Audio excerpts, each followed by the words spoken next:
Muchos judíos han regresado a casa, pero esto no debe dar lugar a equívocos.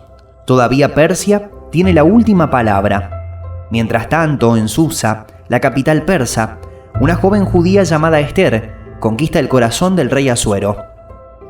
Asuero es todo lo que esperarías que fuera un gobernante poderoso, autoritario, orgulloso y con un temperamento peligrosamente explosivo. Cuando fue engañado para que firmara una orden a fin de acabar con los judíos, el destino de toda una nación quedó en las manos de su esposa judía. El rey Asuero, que reinó sobre 127 provincias que se extendían desde la India hasta Kus, estableció su trono real en la ciudadela de Susa. En el tercer año de su reinado, ofreció un banquete para todos sus funcionarios y servidores, al que asistieron los jefes militares de Persia y Media, y los magistrados y los gobernadores de las provincias, y durante 180 días les mostró la enorme riqueza de su reino y la esplendorosa gloria de su majestad. Pasado este tiempo, el rey ofreció otro banquete, que duró 7 días, para todos los que se encontraban en la ciudadela de Susa, tanto los más importantes como los de menor importancia. Este banquete tuvo lugar en el jardín interior de su palacio, el cual lucía cortinas blancas y azules, sostenidas por cordones de lino blanco y tela púrpura, los cuales pasaban por anillos de plata sujetos a columnas de mármol. También había sofás de oro y plata sobre un piso de mosaicos de pórfido, mármol, madreperla y otras piedras preciosas. En copas de oro, de las más variadas formas, se servía el vino real, el cual corría a raudales, como era de esperarse del rey. Todos los invitados podían beber cuanto quisieran, pues los camareros habían recibido instrucciones del rey de servir a cada uno lo que deseara. La reina Vashti, por su parte, ofreció también un banquete para las mujeres en el palacio del rey Asuero. Al séptimo día, como a causa del vino del rey Asuero estaba muy alegre, les ordenó a los 7 eunucos que le servían, Meumán, Bistá, Jarboná, Bigtá, Abagtá, Setar y Carcás, que llevaran a su presencia a la reina, ceñida con la corona real, a fin de exhibir su belleza ante los pueblos y sus dignatarios, pues realmente era muy hermosa. Pero cuando los eunucos le comunicaron la orden del rey, la reina se negó a ir. Esto contrarió mucho al rey y se enfureció. De inmediato, el rey consultó a los sabios conocedores de leyes, porque era costumbre que en cuestiones de ley y justicia el rey consultara a los expertos.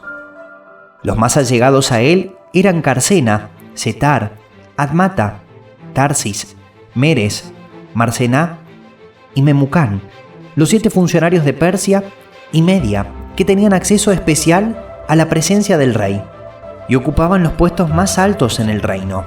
Según la ley, ¿qué se debe hacer con la reina Vashti por haber desobedecido la orden del rey transmitida por los eunucos?, preguntó el rey.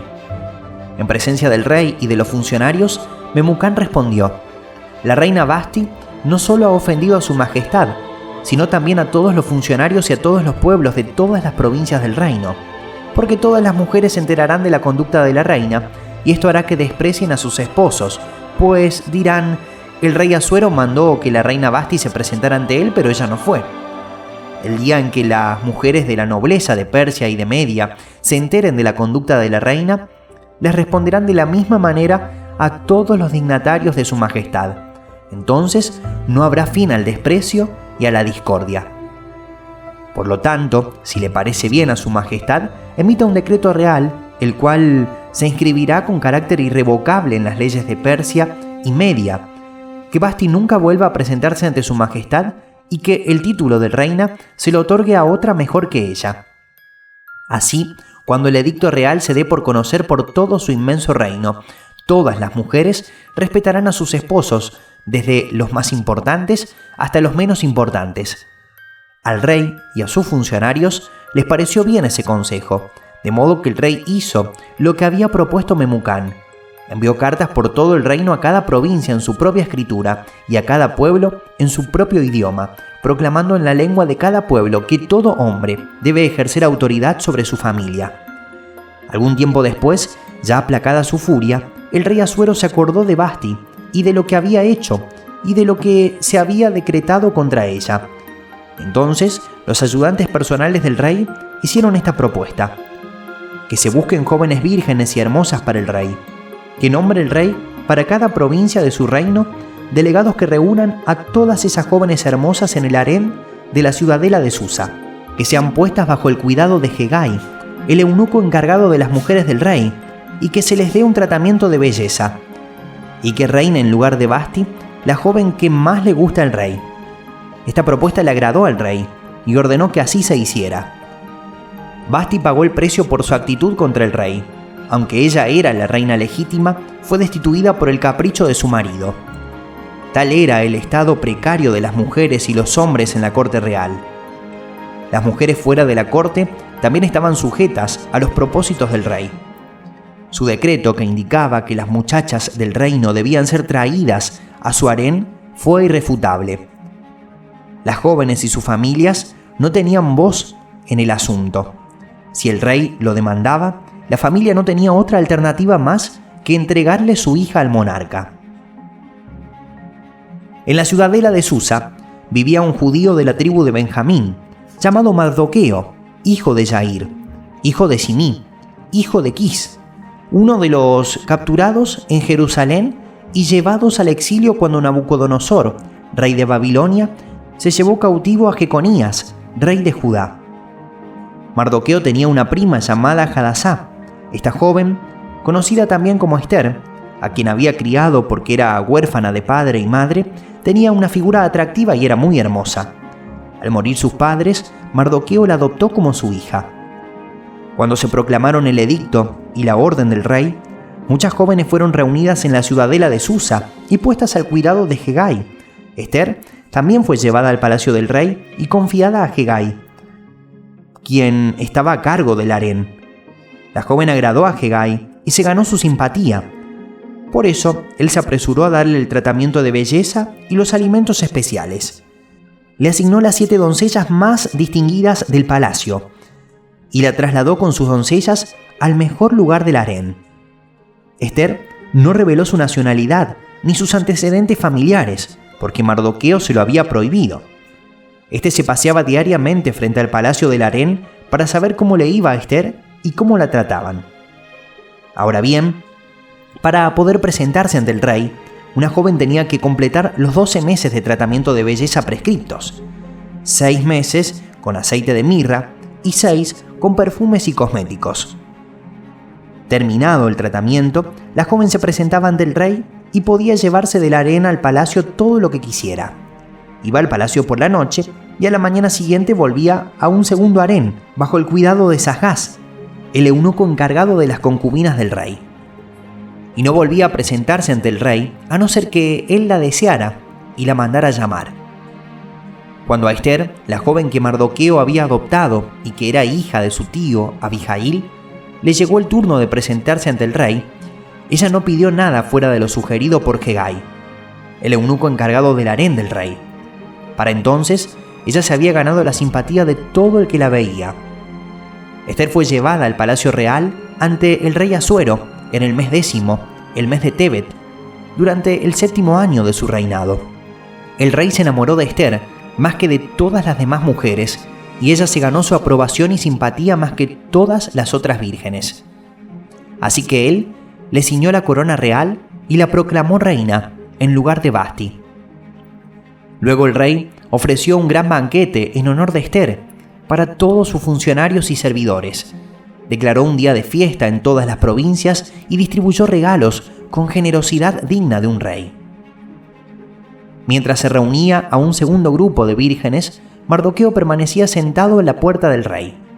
Ester, por su parte, continuó guardando en secreto sus antecedentes familiares y su nacionalidad, tal como Mardoqueo le había ordenado, ya que seguía cumpliendo las instrucciones de Mardoqueo, como cuando estaba bajo su cuidado. En aquellos días, mientras Mardoqueo seguía sentado a la puerta del rey, Bigtán y Teres, los 2 eunucos del rey, miembros de la guardia, se enojaron y tramaron el asesinato del rey Asuero, Al enterarse Mardoqueo de la conspiración, se lo contó a la reina Ester, quien a su vez se lo hizo saber al rey de parte de Mardoqueo. Cuando se investigó el informe y se descubrió que era cierto, los 2 eunucos fueron empalados en una estaca. Todo esto fue debidamente anotado en los registros reales, en presencia del rey.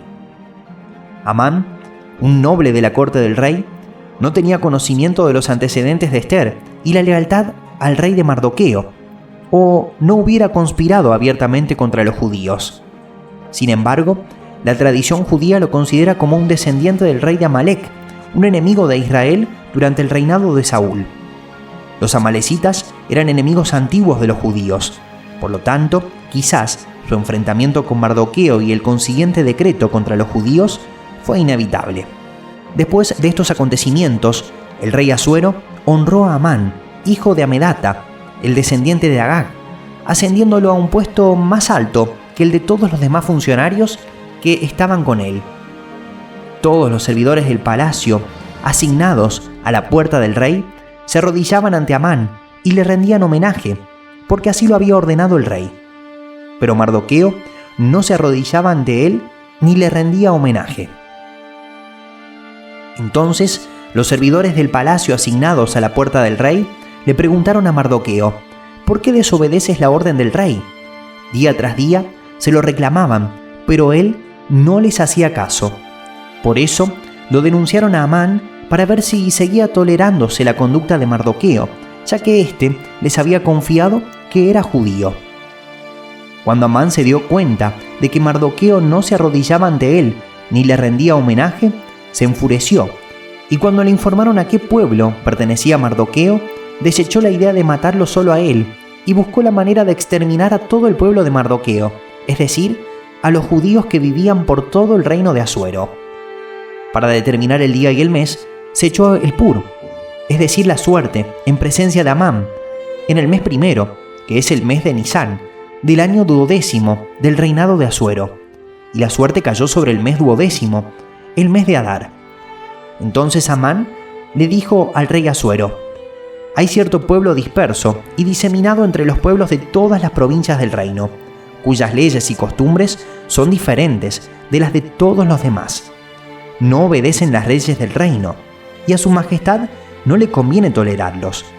Si le parece bien, emita su majestad un decreto para aniquilarlos, y yo depositaré en manos de los administradores 330.000 kilos de plata para el tesoro real. Entonces el rey se quitó el anillo que llevaba su sello y se lo dio a Amán, hijo de Amedata, descendiente de Agag y enemigo de los judíos. Quédate con el dinero, le dijo el rey a Amán, y haz con ese pueblo lo que mejor te parezca. El día 13 del mes primero se convocó a los secretarios del rey. Redactaron en la escritura de cada provincia y en el idioma de cada pueblo todo lo que Amán ordenaba a los sátrapas del rey, a los intendentes de las diversas provincias y a los funcionarios de los diversos pueblos. Todo se escribió en nombre del rey Asuero y se selló con el anillo real. Luego se enviaron los documentos por medio de los mensajeros a todas las provincias del rey con la orden de exterminar, matar y aniquilar a todos los judíos, jóvenes y ancianos, mujeres y niños, y saquear sus bienes en un solo día, el día 13 del mes 12º, es decir, el mes de Adar. En cada provincia se debía emitir como ley una copia del edicto, el cual se comunicaría a todos los pueblos a fin de que estuvieran preparados para ese día. Los mensajeros partieron de inmediato por orden del rey, y a la vez se publicó el edicto en la ciudadela de Susa. Luego el rey y Amán se presentaron a beber, mientras que en la ciudad de Susa reinaba la confusión. Cuando Mardoqueo se enteró de todo lo que había hecho, se rasgó las vestiduras, se vistió de luto, se cubrió de ceniza y salió por la ciudad dando gritos de amargura. Pero como a nadie se le permitía entrar al palacio vestido de luto, solo pudo llegar hasta la puerta del rey. En cada provincia donde llegaban el edicto y la orden del rey, había gran duelo entre los judíos, con ayuno, llanto y lamentos. Muchos de ellos, vestidos de luto, se tendían sobre la ceniza. Cuando las criadas y los eunucos de la reina Ester llegaron y le contaron lo que pasaba, ella se angustió mucho y le envió ropa a Mardoqueo, para que se la pusiera en lugar de la ropa de luto, pero él no la aceptó. Entonces Ester mandó a llamar a Atac, uno de los eunucos del rey, puesto al servicio de ella, y le ordenó que averiguara qué preocupaba a Mardoqueo y por qué actuaba de esa manera. Así que Atac salió a ver a Mardoqueo, que estaba en la plaza de la ciudad, frente a la puerta del rey. Mardoqueo le contó todo lo que le había sucedido, mencionándole incluso la cantidad exacta de dinero que Amán había prometido pagar al tesoro real por la aniquilación de los judíos. También le dio una copia del texto del edicto, promulgado en Susa, el cual ordenaba el exterminio, para que se lo mostrara a Ester, se lo explicara y le exhortara a que se presentara ante el rey para implorar clemencia e interceder en favor de su pueblo. Atac regresó y le informó a Ester lo que Mardoqueo había dicho. Entonces ella ordenó a Atac que le dijera a Mardoqueo: todos los servidores del rey y el pueblo de las provincias del reino saben que para cualquier hombre o mujer que, sin ser invitado por el rey, se acerque a él en el patio interior, hay una sola ley: la pena de muerte. La única excepción es que el rey, extendiendo su cetro de oro, le perdone la vida. En cuanto a mí, hace ya 30 días que el rey no me ha pedido presentarme ante él. Cuando Mardoqueo se enteró de lo que había dicho Ester, mandó a decirle: no te imagines que por estar en la casa del rey serás la única que escape con vida de entre todos los judíos. Si ahora te quedas absolutamente callada, de otra parte vendrán el alivio y la liberación para los judíos, pero tú y la familia de tu padre perecerán. ¿Quién sabe si no has llegado al trono precisamente para un momento como este? Ester le envió a Mardoqueo esta respuesta: ve y reúne a todos los judíos que están en Susa para que ayunen por mí. Durante 3 días no coman ni beban, ni de día ni de noche. Yo por mi parte ayunaré con mis doncellas al igual que ustedes.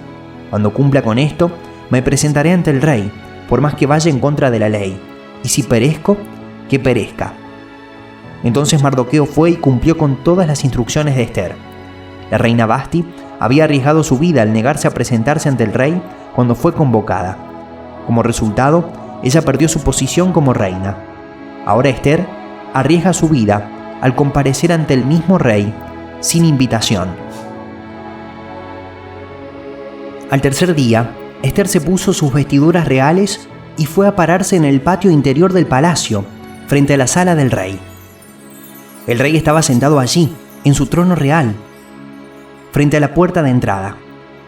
Cuando vio a la reina Ester de pie en el patio, se mostró complacido con ella y le extendió el cetro de oro que tenía en la mano. Entonces Ester se acercó y tocó la punta del cetro. El rey le preguntó: ¿qué te pasa, reina Ester? ¿Cuál es tu petición? Aun cuando fuera la mitad del reino, te lo concedería. Si le parece bien a su majestad, respondió Ester, venga hoy al banquete que ofrezco en su honor y traiga también a Amán. Vayan de inmediato por Amán para que podamos cumplir con el deseo de Ester, ordenó el rey. Así que el rey y Amán fueron al banquete que ofrecía Ester. Cuando estaban brindando, el rey volvió a preguntarle a Ester: dime qué deseas y te lo concederé. ¿Cuál es tu petición? Aun cuando fuera la mitad del reino, te lo concedería. Ester respondió: mi deseo y petición es que si me he ganado el favor de su majestad, y si le agrada cumplir mi deseo y conceder mi petición, venga mañana con Amán al banquete que les voy a ofrecer, y entonces le daré la respuesta. Amán salió aquel día muy contento y de buen humor, pero cuando vio a Mardoqueo en la puerta del rey y notó que no se levantaba ni temblaba ante su presencia, se reinó de ira contra él. No obstante, se contuvo y se fue a su casa. Luego llamó a Amán a sus amigos y a Ceres, su esposa, e hizo alarde de su enorme riqueza y de sus muchos hijos, y de cómo el rey lo había honrado en todo sentido, ascendiéndolo sobre los funcionarios y demás servidores del rey. Es más, añadió Amán, yo soy el único a quien la reina Ester invitó al banquete que le ofreció al rey. Y también me ha invitado a acompañarlo mañana. Pero todo esto no significa nada para mí, mientras vea a ese judío Mardoqueo sentado a la puerta del rey. su esposa Zeres y todos sus amigos le dijeron: haz que se coloque una estaca a 25 metros de altura y por la mañana pídele al rey que empale en ella a Mardoqueo. Así podrás ir contento al banquete con el rey. La sugerencia le agradó a Amán y mandó que se colocara la estaca. Aquella noche el rey no podía dormir, así que mandó que le trajeran las crónicas reales, la historia de su reino, y que se las leyeran. Allí constaba que Mardoqueo había delatado a Bigtán y a Teres, dos de los eunucos del rey, miembros de la guardia, que habían tramado asesinar al rey Asuero. ¿Qué honor o reconocimiento ha recibido Mardoqueo por esto?, preguntó el rey. No se ha hecho nada por él, respondieron sus ayudantes personales. Amán acababa de entrar en el patio exterior del palacio para pedirle al rey que empalara a Mardoqueo en la estaca que había mandado a levantar para él. Así que el rey preguntó: ¿quién anda en el patio? Sus ayudantes respondieron: el que anda en el patio es Amán. Que pase, ordenó el rey. Cuando entró Amán, el rey preguntó: ¿cómo se debe tratar al hombre a quien el rey desea honrar?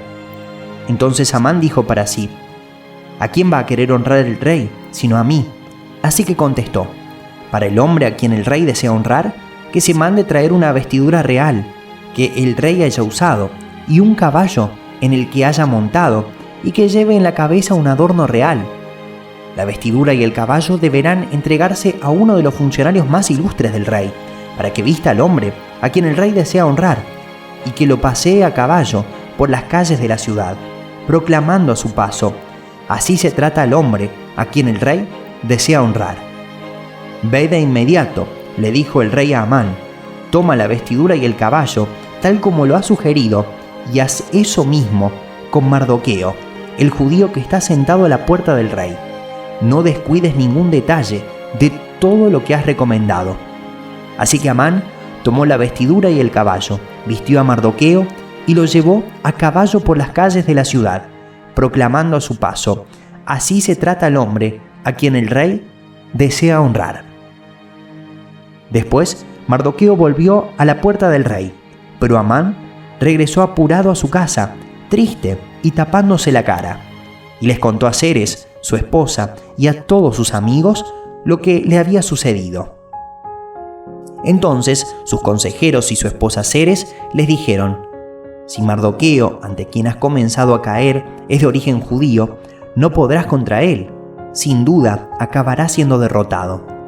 Mientras todavía estaban hablando con Amán, llegaron los eunucos del rey y lo llevaron deprisa al banquete ofrecido por Ester.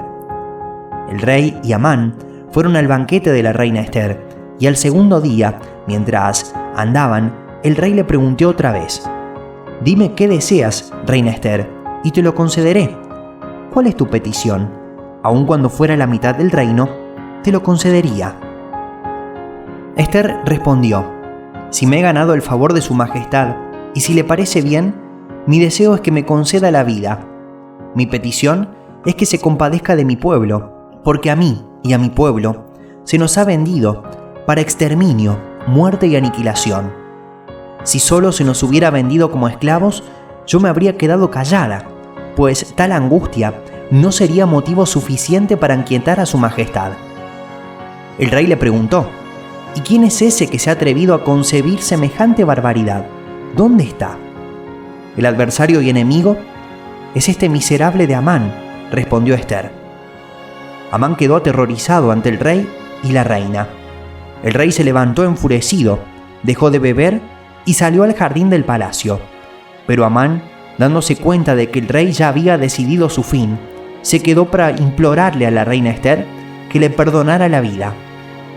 Cuando el rey volvió del jardín del palacio a la sala del banquete, Amán estaba inclinado sobre el diván, donde Ester estaba recostada. Al ver esto, el rey exclamó: ¿y todavía se atreve éste a violar a la reina en mi presencia y en mi casa? Tan pronto como el rey pronunció estas palabras, cubrieron el rostro de Amán. Y Jarboná, uno de los eunucos que atendían al rey, dijo: hay una estaca 25 metros de altura, junto a la casa de Amán. Él mandó colocarla para Mardoqueo, el que intervino en favor del rey.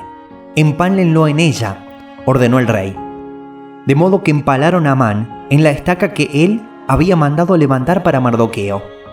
Con eso se aplacó la furia del rey.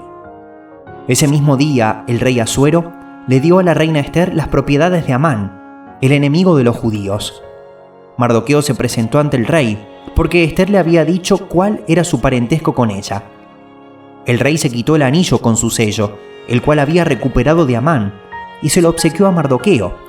Ester, por su parte, lo designó administrador de las propiedades de Amán. Ester y Mardoqueo están seguros, pero el decreto irrevocable aún es una amenaza para el resto de los judíos. El derrocamiento de Amán y el ascenso de Mardoqueo no podían darle consuelo a Ester, mientras el decreto de Amán contra los judíos se mantuviera vigente. Luego Ester volvió a interceder ante el rey. Se echó a sus pies y con lágrimas en los ojos le suplicó que pusiera fin al malvado plan que Amán, el agageo, había maquinado contra los judíos. El rey le extendió a Ester el cetro de oro. Entonces ella se levantó y permaneciendo de pie ante él dijo: «Si me he ganado el favor de su majestad, y si piensa que es correcto hacerlo y está contento conmigo, dígnese dar una contraorden que invalide los decretos para aniquilar a los judíos que están en todas las provincias del reino, los cuales fraguó y escribió Amán, hijo de Amedata, el agageo. ¿Cómo podría yo ver la calamidad que se cierne sobre mi pueblo? ¿Cómo podría ver impasible el exterminio de mi gente?» El rey Asuero respondió entonces a la reina Ester y a Mardoqueo, el judío: «Debido a que Amán atentó contra los judíos, le he dado sus propiedades a Ester, y a él lo han empalado en la estaca. Redacten ahora en mi nombre otro decreto en favor de los judíos, como mejor les parezca, y séllenlo con mi anillo real. Un documento escrito en mi nombre y sellado con mi anillo, es imposible revocarlo». De inmediato fueron convocados los secretarios del rey. Era el día 23 del mes tercero, el mes de Siván. Se escribió todo lo que Mardoqueo ordenó a los judíos y a los sátrapas, intendentes y funcionarios de las 127 provincias que se extendían desde la India hasta Cus. Esas órdenes se promulgaron en la escritura de cada provincia y en el idioma de cada pueblo, y también en la escritura e idioma propios de los judíos. Mardoqueo escribió los decretos en nombre del rey Asuero, los selló con el anillo real y los envió por medio de mensajeros del rey, que montaban veloces corceles de las caballerizas reales. El edicto del rey facultaba a los judíos de cada ciudad a reunirse y a defenderse, a exterminar, matar y aniquilar a cualquier fuerza armada de cualquier pueblo o provincia que los atacara a ellos o a sus mujeres y niños, y a apoderarse de los bienes de sus enemigos. Para llevar esto a cabo en todas las provincias del rey Asuero, los judíos fijaron el día 13 del mes 12, que es el mes de Adar. En cada provincia se emitiría como ley una copia del edicto y se daría a conocer a todos los pueblos. Así los judíos estarían preparados ese día para vengarse de sus enemigos. Los mensajeros siguieron las órdenes del rey, salieron de inmediato montando veloces corceles. El edicto se publicó también en la ciudadela de Susa. Mardoqueo salió de la presencia del rey vistiendo ropas reales de azul y blanco, una gran corona de oro y un manto de lino fino color púrpura. La ciudad de Susa estalló en gritos de alegría. Para los judíos, aquel fue un tiempo de luz y de alegría, júbilo y honor. En cada provincia y ciudad a donde llegaban el edicto y la orden del rey, había alegría y regocijo entre los judíos, con banquetes y festejos. Y muchas personas de otros pueblos se hicieron judíos por miedo a ellos. El edicto y la orden del rey debían ejecutarse el día 13 del mes 12, que es el mes de Adar. Los enemigos de los judíos esperaban dominarlos ese día, pero ahora se habían invertido los papeles y los judíos dominaban a quienes los odiaban. En todas las provincias del rey Asuero, los judíos se reunieron en sus respectivas ciudades para atacar a los que procuraban su ruina. Nadie podía combatirlos porque el miedo a ellos se había apoderado de todos. Los funcionarios de las provincias, los sátrapas, los intendentes y los administradores del rey apoyaban a los judíos porque el miedo a Mardoqueo se había apoderado de todos ellos. Mardoqueo se había convertido en un personaje distinguido dentro del palacio real. Su fama se extendía por todas las provincias y cada vez se hacía más poderoso. Los judíos mataron a filo de espada a todos sus enemigos. Los mataron y los aniquilaron, e hicieron lo que quisieron con quienes los odiaban. En la ciudadela de Susa mataron y aniquilaron a 500 hombres. También mataron a Parsandata, Dalfón, Aspata, Porata, Adalías, Aridata, Parmasta, Arisai, Aridai y Baisata, que eran los 10 hijos de Amán, hijo de Amedata, el enemigo de los judíos. Pero no se apoderaron de sus bienes. Ese mismo día, al enterarse el rey del número de muertos en la ciudadela de Susa, le dijo a la reina Ester: si los judíos han matado y aniquilado a 500 hombres y a los 10 hijos de Amán en la ciudadela de Susa, ¿qué no habrán hecho en el resto de las provincias del reino? Dime cuál es tu deseo y se te concederá. ¿Qué otra petición tienes? Se cumplirá tu deseo. Si a su majestad le parece bien, respondió Ester, concédales permiso a los judíos de Susa para prorrogar hasta mañana el edicto de este día y permita que sean empalados en la estaca los 10 hijos de Amán. El rey ordenó que se hiciera así. Se emitió un edicto en Susa y los 10 hijos de Amán fueron empalados. Los judíos de Susa se reunieron también el día 14 del mes de Adar y mataron allí a 300 hombres, pero no se apoderaron de sus bienes. Mientras tanto, los judíos restantes, que estaban en las provincias del rey, también se reunieron para defenderse y librarse de sus enemigos. Mataron a 75.000 de quienes los odiaban, pero tampoco se apoderaron de sus bienes. Esto sucedió el día 13 del mes de Adar. El día 14 descansaron y lo celebraron con un alegre banquete.